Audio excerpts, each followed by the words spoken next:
Глава 4. Смерть советчик. Среда, 25 января 1961 года. «Ты когда-нибудь расскажешь мне о Пейоте?» — спросил я. Вместо ответа он снова взглянул на меня, как на ненормального. Я уже не раз заговаривал с ним на эту тему, но он только хмурился и качал головой.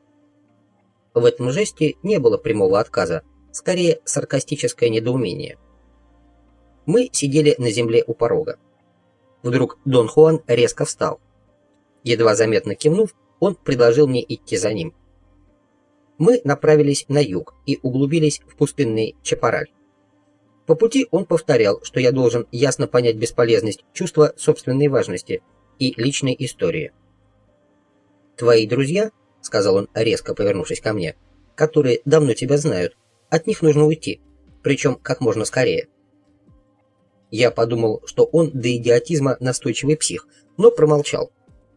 Он пристально посмотрел на меня и начал смеяться. Наконец он остановился. Только я собрался присесть, как Дон Хуан велел мне пройти еще ярдов 20 и громко поговорить с растениями на полянке. Я почувствовал неловкость и внутреннее сопротивление. Я был сыт по горло его странными требованиями и заявил, что не могу разговаривать с растениями, так как чувствую себя при этом ужасно глупо. На это он сказал только одно: мое чувство собственной важности поистине не имеет границ. Вдруг ему что-то пришло в голову. Он сказал, что мне не следует пытаться разговаривать с растениями до тех пор, пока это не станет получаться у меня легко и естественно. «Ты хочешь изучать их и в то же время не желаешь ничего для этого сделать», — произнес он с укором. «Так что же тебе на самом деле нужно?» Я объяснил, что меня интересует любая информация об использовании растений, поэтому я и попросил его быть моим информатором, предложив даже плату за труды и за потраченное на меня время. «Ты должен согласиться брать с меня деньги», — сказал я. «Так будет лучше для нас обоих. Я смогу расспрашивать тебя о том, что мне нужно, а ты будешь на меня работать и за это получать деньги. Что ты об этом думаешь?» Дон Хуан взглянул на меня презрительно и, сложив губы трубочкой, издал громкий непристойный звук. «Вот что я об этом думаю», — сказал он и истерически захохотал при виде крайнего изумления, написанного, должно быть, на моем лице. Мне было совершенно ясно, что это не тот человек, с которым я мог бы легко совладать. Несмотря на возраст, он был полон энергии и невероятно силен. А раньше я полагал, что он станет для меня идеальным информатором, поскольку он очень стар. Я всегда считал, что старики являются наилучшими информаторами, поскольку не способны ни на что, кроме разговоров. Но Дон Хуан не был жалким старцем. Я чувствовал, что он неуправляем и опасен. Мой друг, который нас познакомил, был прав. Дон Хуан — странный старый индеец. И хотя он не был малость не в себе, как говорил мой приятель, дело с ним обстояло еще хуже. Он был сумасшедшим. На меня вновь нахлынула волна старых сомнений и опасений, от которых я, как мне казалось, уже избавился. На самом деле, мне не составило никакого труда убедить себя, что я хочу съездить к Дону Хуану. Я подумал, что сам был слегка не в себе, когда чувствовал, что мне нравится с ним общаться. Тогда на меня сильно подействовала его идея относительно того, что мне очень мешало чувство собственной важности. Но, видимо, все это было не более чем интеллектуальными упражнениями с моей стороны, и едва лишь мне вновь довелось столкнуться с его непостижимым поведением, как опасения охватили меня с новой силой, и мне захотелось уехать. Я сказал, что, по моему мнению, мы с ним совершенно разные люди, и это делает наше общение невозможным. «Один из нас должен измениться», — произнес он, глядя в землю. «И ты знаешь кто». Он начал напевать мексиканскую песню, а потом резко вскинул голову и взглянул мне прямо в лицо. В глазах его были ярость и огонь.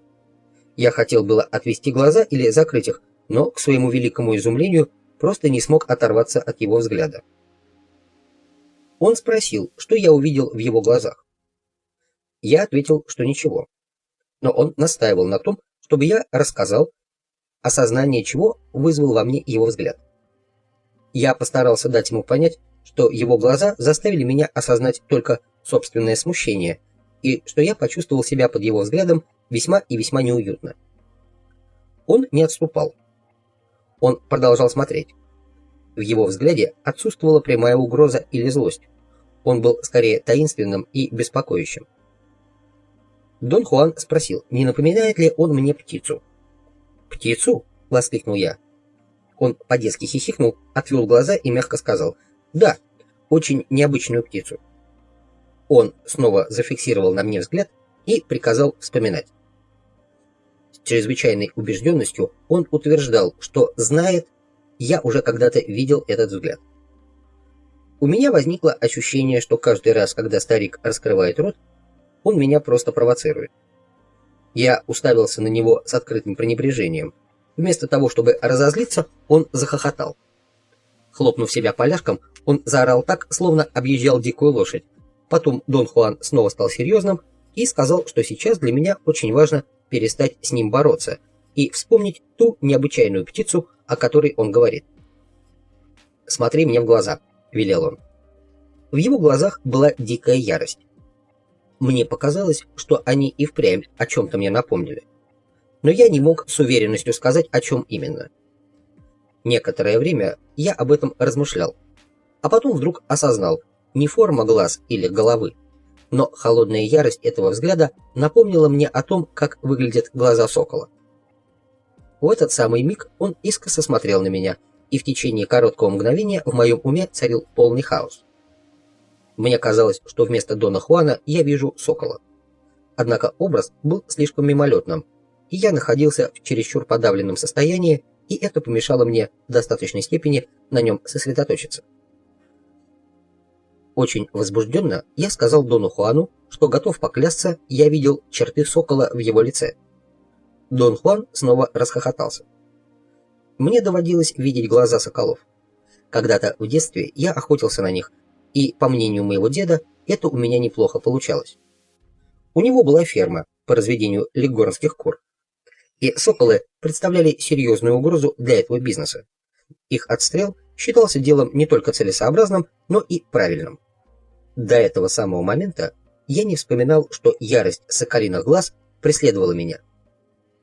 Все это было где-то в далеком прошлом, и я думал, что в памяти моей не осталось и следа тех воспоминаний. «Я охотился на соколов», — сказал я. «Я знаю», — сказал Дон Хуан таким тоном, словно это было нечто само собой разумеющееся. В его голосе звучала такая уверенность, что я рассмеялся. Что за нелепость, в конце концов? У него хватило наглости сделать вид, будто он знал, что я охотился на соколов. Я почувствовал к нему безграничное презрение. «А почему ты так злишься?» — спросил он с видом крайней озабоченности. Я не знал почему. Дон Хуан принялся прощупывать меня очень необычным способом. Он попросил меня снова посмотреть на него и рассказать об очень необычной птице, которую он мне напомнил. Я воспротивился и презрительно заявил, что рассказывать здесь нечего. А потом почувствовал, следует спросить, откуда ему известно о том, что я охотился на соколов. Но вместо того, чтобы ответить, он в очередной раз прокомментировал мое поведение. Он сказал, что я горячий парень и начинаю брызгать слюной из-за каждого пустяка. Я возразил, заявив, что это неправда. Мне всегда казалось, что я весьма терпим и добродушен. Я сказал, что он сам виноват, поскольку своими неожиданными словами и действиями вывел меня из себя. «Почему ты злишься?» – спросил он. Я проанализировал свои чувства и реакции. Причины для того, чтобы злиться, действительно не было. Он вновь настоятельно потребовал, чтобы я посмотрел ему в глаза и рассказал о необыкновенном соколе.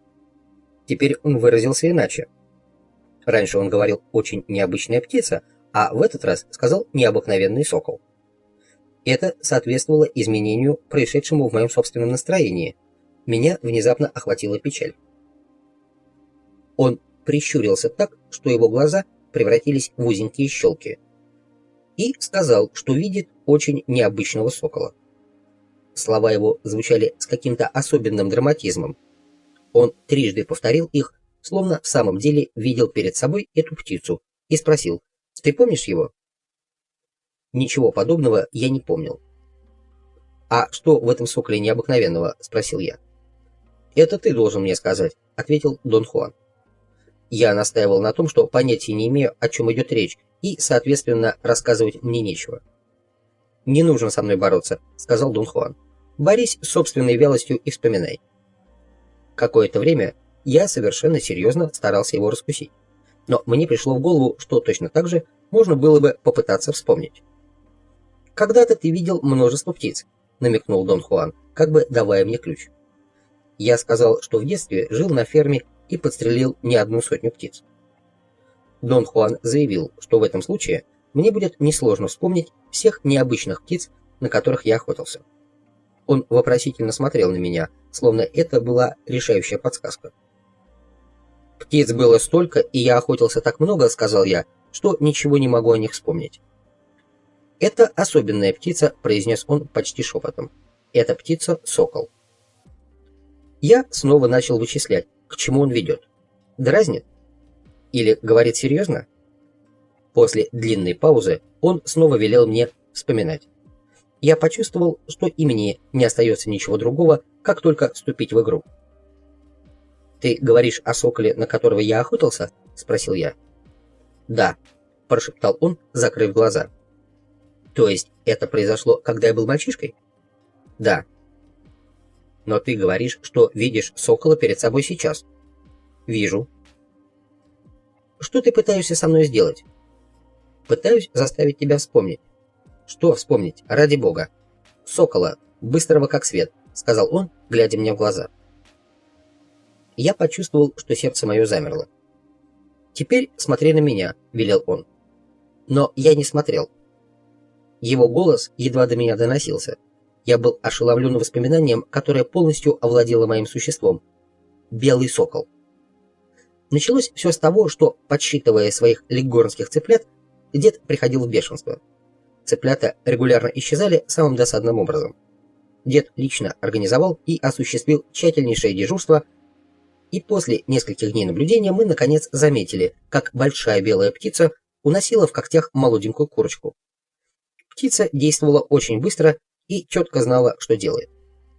Она выскользнула из-за деревьев, схватила курочку и скрылась сквозь просвет между ветвями. Все произошло настолько быстро, что дед едва успел заметить. Но я рассмотрел, что это был сокол.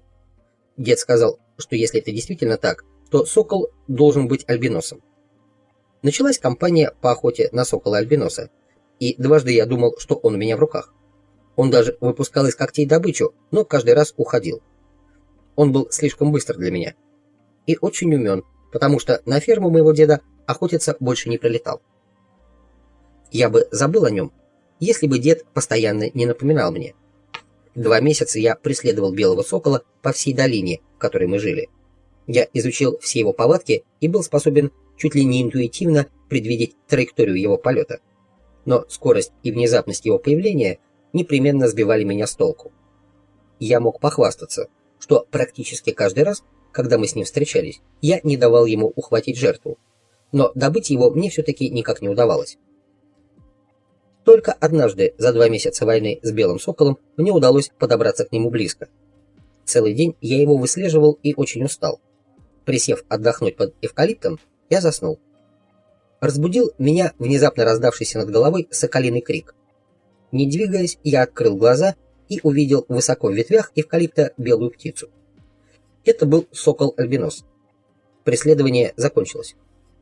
Выстрел предстоял трудный, я лежал на спине, а сокол сидел, повернувшись ко мне хвостом. Я воспользовался внезапным порывом ветра, чтобы поднять свое длинное ружье 20-го калибра и прицелиться. Я хотел дождаться, пока птица повернется и взлетит, тогда бы я не промахнулся. Но сокол не шевелился. Чтобы подстрелить сокола, в том положении, в котором он сидел, нужно было прицелиться получше, а для этого я должен был подвинуться. Но в этом случае сокол наверняка бы ушел, потому что был слишком быстрым. Я решил, что правильнее будет ждать. И я ждал бесконечно долго. Может быть, на меня подействовала длительность ожидания, а может, уединенность места, где кроме меня и сокола не было никого, но вдруг вверх по моему позвоночнику пробежал холодок. Я встал и совершил совершенно неожиданный поступок. Я ушел. Ушел, ни разу не оглянувшись, чтобы посмотреть, улетела птица или по-прежнему сидит на ветке.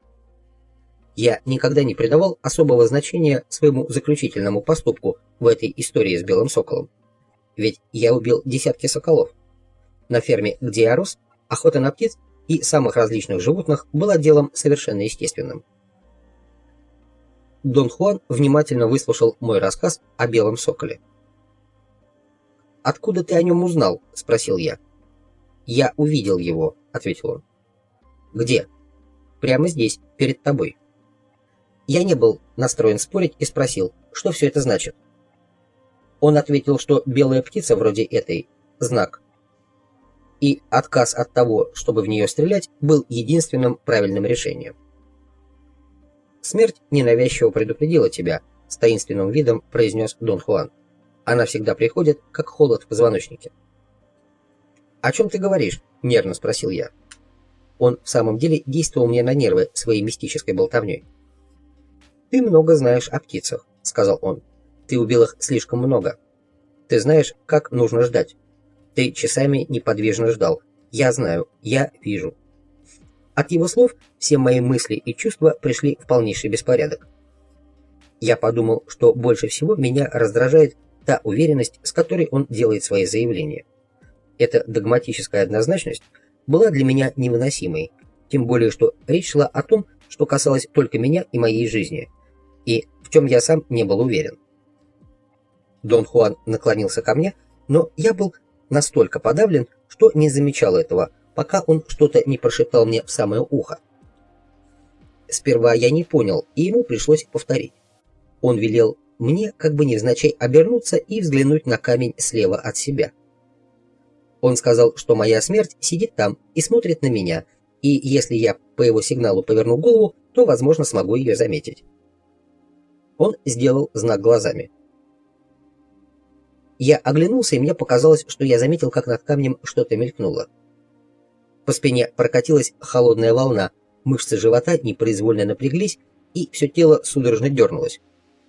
Мгновение спустя я совладал с собой и тут же уверил себя в том, что движение, которое я заметил над камнем, это оптическая иллюзия, вызванная резким поворотом головы. «Смерть — наш вечный попутчик», — сказал Дон Хуан предельно серьезным тоном. «Она всегда находится слева от нас на расстоянии вытянутой руки. Когда ты ждал, глядя на белого сокола, она наблюдала за тобой и что-то шепнула тебе на ухо. И ты ощутил ее холод, так же, как ощутил его сегодня. Она всегда за тобой наблюдала и будет наблюдать, пока не настанет день, когда она похлопает тебя по плечу». Дон Хуан вытянул руку и слегка коснулся моего плеча, громко щелкнув языком. Эффект был поистине сокрушительный. Меня вывернуло наизнанку. Ты принял правила игры и выжидал терпеливо, как выжидает смерть, и так же, как она, ты находился слева от белого сокола. Странная сила его слов ввергла меня в состояние дикого неуправляемого ужаса, и я принялся лихорадочно записывать все, что он сказал, потому что другого способа защиты у меня не было. «Как можно чувствовать себя важной персоной, когда знаешь, что смерть неуклонно идет по твоему следу?» — спросил Дон Хуан. Я чувствовал, что ответа не требуется. Впрочем, в любом случае, я был не в состоянии что-либо произнести. Совершенно новое настроение охватило меня, а Дон Хуан продолжал. «Когда ты в нетерпении или раздражен, оглянись налево и спроси совета у своей смерти. Масса мелочной шелухи мигом отлетит прочь, если смерть подаст тебе знак или краем глаза ты уловишь ее движение, или просто почувствуешь, что твой попутчик всегда рядом и все время внимательно за тобой наблюдает». Он снова наклонился ко мне и прошептал в самое ухо, что, резко оглянувшись налево по его знаку, я опять увижу на камне свою смерть. Он едва заметно мигнул, но оглянуться я не отважился.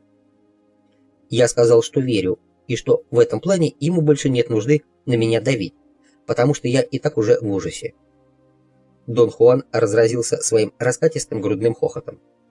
Он ответил, что в вопросах, касающихся наших взаимоотношений со своей смертью, просто невозможно нажать на психику человека так сильно, как следовало бы.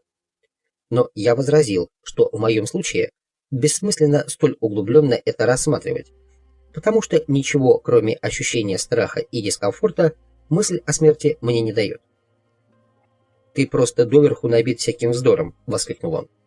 «Единственный по-настоящему мудрый советчик, который у нас есть, это смерть. Каждый раз, когда ты чувствуешь, как это часто с тобой бывает, что все складывается из рук вон плохо, и ты на грани полного краха, повернись налево и спроси у своей смерти, так ли это. И твоя смерть ответит, что ты ошибаешься, и что кроме ее прикосновения нет ничего, что действительно имело бы значение. Твоя смерть скажет: но я же еще не коснулась тебя». Дон Хуан покачал головой, как бы ожидая моей реакции. Но мне нечего было сказать. Мысли в бешеном темпе сменяли одна другую. Моему самомнению был нанесен сокрушительный удар. В свете моей смерти раздражение по адресу Дона Хуана выглядело настолько мелочным. Я чувствовал, что Дон Хуан в полной мере осознает все изменения, которые произошли в моем настроении. Он выиграл. И теперь все складывалось в его пользу. Он начал напевать мексиканскую песенку.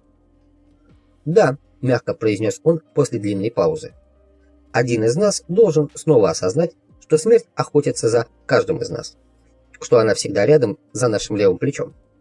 Один из нас должен обратиться к смерти за советом, чтобы избавиться от бездарной мелочности, свойственной людям, которые живут так, словно смерть никогда их не коснется». Больше часа мы молчали, а потом пошли обратно. Несколько часов мы петляли по пустынному Чапаралю. Я не спрашивал, для чего это нужно. Это не имело значения. Каким-то образом Дону Хуану удалось вернуть мне давно забытое чувство огромной радости просто от того, что я есть, что я иду, не придавая этому никакого глубокомысленного значения и не ставя перед собой никаких интеллектуальных целей. Я захотел еще раз взглянуть на то, что видел там на камне. «Сделай так, чтобы я смог еще раз увидеть тень», — попросил я. «Ты говоришь о своей смерти, да?» — уточнил Дон Хуан с оттенком иронии в голосе. В мгновение я боролся с внутренним сопротивлением, но в конце концов решился. «Да, сделай так, чтобы я мог еще раз увидеть свою смерть». «Не сейчас», — сказал он. «Сейчас ты слишком тверд». «Не понимаю». Дон Хуан засмеялся, и смех его почему-то не был обидным и предательским, как раньше. Я бы не сказал, что теперь он смеялся не так, как прежде. Тон, громкость и дух этого смеха остались неизменными. Но новый элемент все же присутствовал. И элементом этим было мое настроение. С точки зрения неотступности смерти, мое раздражение и все мои страхи становились совершенно бессмысленной ерундой. «Тогда позволь мне поговорить с растениями», — попросил я. Дон Хуан разразился хохотом. «Сейчас ты слишком хорош», — сказал он, не переставая смеяться. «Но тебя бросает из крайности в крайность. Успокойся. Ни к чему разговаривать с растениями, если тебе не нужно узнать их секреты, а для того, чтобы это понадобилось, необходимо обладать несгибаемым намерением. Так что прибереги свои лучшие побуждения для другого случая. Точно так же нет необходимости в том, чтобы встречаться со смертью. Достаточно чувствовать, что она всегда рядом».